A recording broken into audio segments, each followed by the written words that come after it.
ჩვენი კულტურის სიახლეებით განვაგრძობთ. გუშინ საქართველოში პირველად მამების საერთაშორისო დღე აღნიშნეს. ამ დღესთან დაკავშირებით კუსტბაზე კონცერტი გაიმართა, საღამოში ახალგაზრდა ქართველი მომღერლები იღებდნენ მონაწილეობას.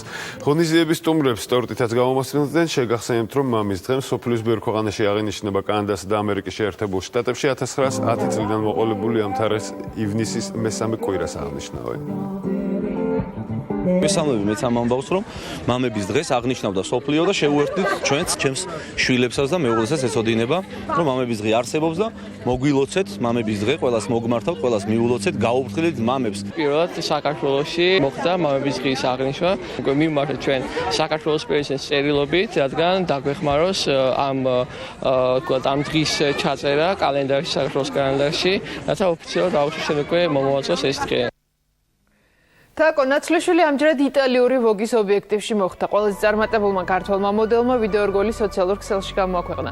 მასთან ერთად ვიდეოში